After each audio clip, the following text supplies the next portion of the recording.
नमस्ते बच्चों, in this video we will discuss issue of shares at a premium. जब हम शेयर्स को प्रीमियम पे इशू करते हैं तो उसकी जर्नल एंट्री कैसे होती है और बैलेंस शीट में उसको कैसे शो करते हैं। आप लिख सकते हो when the shares are issued at more than its face value, यानी कि जितनी उसकी फेस वैल्यू है अगर हम उससे ज़्यादा पर उसको इशू करते हैं so that is known as issue of shares at a premium. Hindi में कैसे समझेंगे हम उसको कि अगर शेयर्स की फेस वैल्यू 10 रुपये है और हम उसे 10 से ज़्यादा पे इशू करना चाह रहे हैं, यानी कि 10 रुपये के शेयर को अगर हम मार्केट में 12 रुपये में लॉन्च कर रहे हैं तो 10 रुपये उसकी फेस वैल्यू और 2 रुपये उसका प्रीमियम होता है। सो जब शेयरों को उनकी फेस वैल्यू से ज़्यादा पर इशू किया जाता है तो उसे issue of shares at a premium कहा जाता है। बट बेटा शेयर्स को दो ही तरीकों से इशू किया जा सकता है, आइदर एट फेस वैल्यू और मोर देन फेस वैल्यू। या तो फेस वैल्यू पर इशू करेंगे जितना उसका अंकित मूल्य है, या फिर उसके फेस वैल्यू से ज़्यादा पर इशू करेंगे। तो फेस वैल्यू से ज़्यादा की जो भी राशि है उसको हम प्रीमियम के नाम से जानते हैं। इसे नोट कर लीजिए। दूसरी इंपॉर्टेंट बात जो यहाँ पर हमारे लिए समझने की है वो ये है कि इस प्रीमियम के अमाउंट को जब हम जर्नल एंट्री में लिखते हैं तो किस नाम से लिखा जाता है। तो अब उसका नाम क्या हो जाता है? Securities premium reserve account. क्या नाम हो जाता है? Securities premium reserve account. और ये जो सिक्योरिटीज प्रीमियम रिजर्व अकाउंट है, अगर आप कंपनी के दृष्टिकोण से देखो, 10 रुपये की चीज कंपनी 12 रुपये में बेच पा रही है, तो ये जो 2 रुपये है ये कंपनी के लिए प्रॉफिट है या लॉस है? डेफिनेटली प्रॉफिट है। और नॉमिनल अकाउंट का रूल क्या कहता है? Debit all losses and expenses and credit all incomes and gains. अब प्रीमियम का जो अमाउंट है वो किसी भी समय मांगा जा सकता है। एप्लीकेशन के समय मांग सकते हैं, अलॉटमेंट के समय मांग सकते हैं, फर्स्ट कॉल के समय मांग सकते हैं, सेकंड कॉल के समय मांग सकते हैं, या फिर चारों टाइम, यानी कि application, allotment, first call, second call, हर जगह मांगा जा सकता है। तो कोई हार्ड एंड फास्ट रूल नहीं है कि प्रीमियम का पैसा कंपनी किस समय मांगेगी। लेकिन if the question is silent, अगर क्वेश्चन कुछ नहीं कह रहा है, कहीं पर कुछ नहीं लिखा है, तो ऐसा माना जाता है कि ये जो प्रीमियम का अमाउंट है ये कंपनी ने अलॉटमेंट के समय मंगाया है। ठीक है, तो बहुत बार ऐसा क्वेश्चन हमें मिलेगा जहां पर वो नहीं बताएगा क्वेश्चन में कि प्रीमियम का पैसा कहाँ मंगाया गया है, तो हम उसको कहाँ मानकर चलेंगे? अलॉटमेंट में। और अलॉटमेंट वाली एंट्री में ही हम उसको फिट करेंगे सिक्योरिटीज प्रीमियम रिजर्व को। देखो बेटे, अलग अलग तरह के रिजर्व्स होते हैं। जैसे हमने जब पार्टनरशिप अकाउंटिंग किया था तो हमने जर्नल रिजर्व के बारे में बात की थी। तो जर्नल रिजर्व एक ऐसा रिजर्व होता है जिसका इस्तेमाल कंपनी कहीं पर भी कर सकती है, किसी भी तरह की हानि को की भरपाई करने के लिए, किसी भी तरह के खर्चे के लिए। लेकिन और इसे सामान्य संचय के नाम से जाना जाता है। लेकिन कुछ ऐसे रिजर्व्स होते हैं जिन्हें कि विशिष्ट संचय बोलते हैं, स्पेसिफिक रिजर्व्स बोलते हैं, जिनका इस्तेमाल केवल कुछ विशेष उद्देश्यों के लिए ही किया जा सकता है। जैसे कि आपको याद होगा हमने इन्वेस्टमेंट फ्लक्चुएशन रिजर्व किया था, एम्प्लॉयज प्रोविडेंट फंड किया, वर्कमैन कॉम्पेंसेशन रिजर्व किया था। तो ये वो रिजर्व्स हैं जिनका इस्तेमाल केवल और केवल किसी विशेष उद्देश्य के लिए किया जाता है। सिक्योरिटीज प्रीमियम रिजर्व भी एक ऐसा रिजर्व है जिसका इस्तेमाल केवल कुछ विशेष उद्देश्यों के लिए ही किया जाता है। तो ये नोट कर लीजिए, थ्योरी पॉइंट ऑफ व्यू से क्वेश्चन बहुत इंपॉर्टेंट है। हर बार, चाहे 1 नंबर में चाहे 3 नंबर में, इससे रिलेटेड कोई ना कोई क्वेश्चन हमें ज़रूर मिलता है। इससे रिलेटेड कुछ पॉइंट्स बेटे अभी हमें समझ में आएंगे और कुछ पॉइंट्स हमें नहीं समझ आएंगे, क्योंकि अभी वो पॉइंट्स हमने अपने सिलेबस में कवर अप नहीं किए हैं। पर कोई ऐसी बात नहीं है, आप फिलहाल उसको थ्योरी पॉइंट ऑफ व्यू से नोट डाउन कर सकते हैं। So section 52 subsection 2 of companies act 2013 के अनुसार, according to Section 52 subsection 2 of Companies Act 2013, premium का अमाउंट निम्नलिखित उद्देश्यों के लिए इस्तेमाल किया जा सकता है। What are the purposes? वो कौन कौन से उद्देश्य हैं जिनके लिए सिक्योरिटी प्रीमियम रिजर्व का इस्तेमाल किया जा सकता है। Number 1, issue of fully paid up bonus shares. इसको पेड ना लिखें, पेड अप लिखें।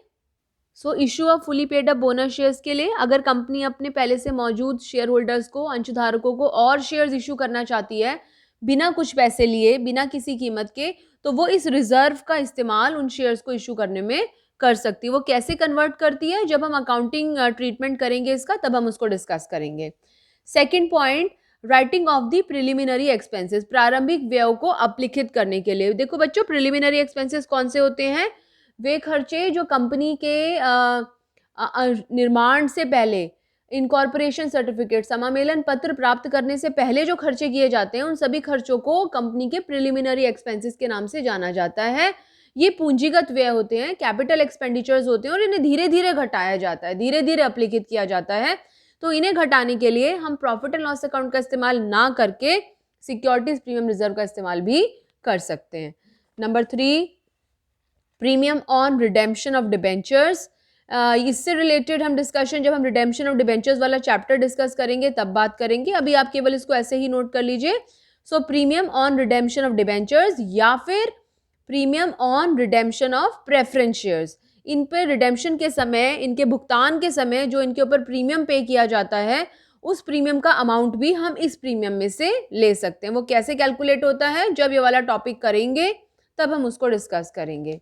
4th point, buyback of own shares. Buyback of own shares का मतलब क्या होता है? जब कंपनी अपने खुद के शेयर्स स्टॉक एक्सचेंज से या शेयर बाजार से खरीदना चाहती है, बाजार से कंपनी अपने खुद के शेयर्स को वापस खरीदना चाहती है। हर चीज़ के लिए कुछ रूल्स हैं यहाँ पर। तो कंपनीज एक्ट ने लिखा है यदि कोई कंपनी अपने खुद के शेयर्स शेयर मार्केट से वापस उठाना चाहती है तो उसके लिए कंपनी सिक्योरिटी प्रीमियम रिजर्व का इस्तेमाल कर सकती है। और 5वां पॉइंट, कमीशन या फिर discount on issue of debentures. जैसे कंपनी शेयर्स इशू करती है ऐसे ही कई बार कंपनी डिबेंचर्स भी इशू करती है। बेटा शेयर्स को तो प्रीमियम डिस्काउंट पर इशू नहीं किया जा सकता है, लेकिन जो डिबेंचर्स होते हैं, ऋण पत्र होते हैं, उन्हें डिस्काउंट पर इशू कर सकती है।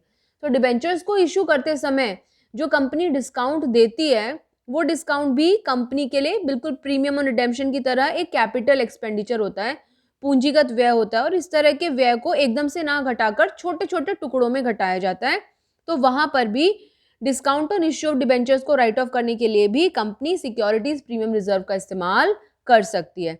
सो सिक्योरिटीज प्रीमियम का रिजर्व का इस्तेमाल कंपनी कहाँ कहाँ करेगी? For issue of fully paid bonus shares, writing of the preliminary expenses, premium on redemption of debentures या प्रेफरेंस शेयर्स का भुगतान करने के लिए, buy back of own shares के लिए, कमीशन या discount on issue of debentures को राइट ऑफ करने के लिए। ये पांचों पॉइंट याद करने बहुत ज़रूरी हैं। एक बार सीबीएसई ऐसे क्वेश्चन पूछ चुकी है कि issue of fully paid up bonus shares में प्रयोग करने के अलावा कंपनीज जो है वो सिक्योरिटी प्रीमियम रिजर्व का इस्तेमाल कहाँ कहाँ कर सकती हैं। तो इसका मतलब क्या था? एक उन्होंने बता दिया और बाकी 4 के 4 आपको वहाँ पर पेपर में लिखने थे। तो ये बहुत ध्यान से पांचों पॉइंट्स याद कीजिएगा, कहीं ना कहीं किसी ना किसी फॉर्म में इससे रिलेटेड क्वेश्चन पूछा जाता है।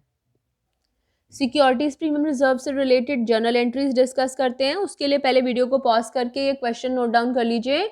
Simco limited issued 20,000 equity shares of ₹10 each at a premium of ₹2 पर शेयर। फेस वैल्यू कितनी है शेयर की? 10 रुपीज। प्रीमियम कितना है? 2 रुपये। पेबल अलॉन्ग विद एप्लीकेशन, सारा का सारा पैसा और सारा का सारा प्रीमियम एप्लीकेशन के समय ही मंगाया जा रहा है। All the shares applied and duly allotted, जितने शेयर्स कंपनी बेचना चाहती थी उतनों की ही एप्लीकेशन आई और कंपनी ने सारे के सारे शेयर्स इशू भी कर दिए हैं। जर्नल एंट्री पास करनी है। वीडियो को पॉज करके पहले क्वेश्चन नोट कर लीजिए, फिर हम आंसर डिस्कस करते हैं। Okay, now issued 20,000 equity shares of 10 each at a premium. जब कंपनी सारा पैसा एप्लीकेशन के समय ही मंगा लेती है, व्हाट इज द फर्स्ट एंट्री? पहले आप फॉर्मेट बना लीजिए in the books of Simco Limited, date, particulars, LF, amount debit, amount credit. Now what is the first entry? Bank account debit to equity share, application and allotment account. क्यों लिखा हमने application and allotment? क्योंकि application के समय ही उसने सारा पैसा मंगा लिया। कितना पैसा मंगाया है? 12 रुपये। कितने शेयर्स हैं? 20,000 shares. So what should be the journal entry? Bank account debit to equity share, application and allotment account 20,000 shares multiplied by 12, 12 से मल्टीप्लाई करेंगे, अमाउंट आ गया 2,40,000, 2,40,000। What is the narration? Application money received. Second entry, application money को transfer करने की एंट्री। क्या किया करते थे बताइए? Equity share, application and allotment account debit to equity share capital account. और क्योंकि ये प्रीमियम का क्वेश्चन है तो ये जो एप्लीकेशन के समय हमने 2,40,000 रुपये रिसीव किए हैं, इसमें से फेस वैल्यू का हिस्सा कितना है? यानी कि अगर हम बात करें तो टोटल एप्लीकेशन के समय हमने रिसीव किया है 12, इस 12 में से फेस वैल्यू का हिस्सा 10 और बाकी जो 2 रुपए हैं वो किसका हिस्सा है, सिक्योरिटीज प्रीमियम रिजर्व का। So what is the journal entry, equity share application and allotment account debit to equity share capital account to securities premium reserve account. कितने शेयर्स हैं जो कंपनी ने अलॉट किए हैं, जरा क्वेश्चन में देखो 20,000 शेयर्स, तो 20,000 को 12 से मल्टीप्लाई किया, यहाँ पर कितना अमाउंट आएगा जो पिछली एंट्री में लिखा हुआ है 2,40,000। फेस वैल्यू के आगे कितना हिस्सा आएगा 10 मल्टीप्लाइड बाय 20,000, कितना आना चाहिए यहाँ पर 2 लाख रुपए। और प्रीमियम की अगर बात करें एक शेयर पर 2 रुपए, तो 20,000 शेयर्स पर 2 मल्टीप्लाइड बाय 20,000 40,000 40,000। तो ये हमारे अमाउंट ट्रांसफर करने की एंट्री हो गई। इसकी नरेशन एप्लीकेशन मनी ट्रांसफर्ड। अगर यही हमारे अलॉटमेंट के समय होता तो अलॉटमेंट की ड्यू की एंट्री में हो जाता equity share allotment account debit to equity share capital account to securities premium reserve account, और हम आगे फिर उस अमाउंट को रिसीव कर लेते। जब bank to equity share allotment लिखते तो वहां पर हमारा पूरा अमाउंट आता। अगली वीडियो देखने से पहले क्वेश्चन नोट कर लीजिए। एक शिवा लिमिटेड का क्वेश्चन है 2019 के एडिशन में, उसको होमवर्क में आप करके लेकर आएंगे और मेरे को सेंड करेंगे। और यहाँ पर सुहानी लिमिटेड वाला क्वेश्चन है, ये 2020 वाली बुक में क्वेश्चन नंबर 13 है और 2019 वाली बुक में क्वेश्चन नंबर 11 है। इसे एक बार देख लीजिए और अगली वीडियो में इसका सोल्यूशन डिस्कस करते हैं। अगली वीडियो देखने से पहले बेटा क्वेश्चन नंबर 13 ये सुहानी लिमिटेड वाला क्वेश्चन, या फिर जो आपके पास किताब है 2019 वाली, उसका क्वेश्चन नंबर 11 निकाल के रखो, फिर शुरू करते हैं।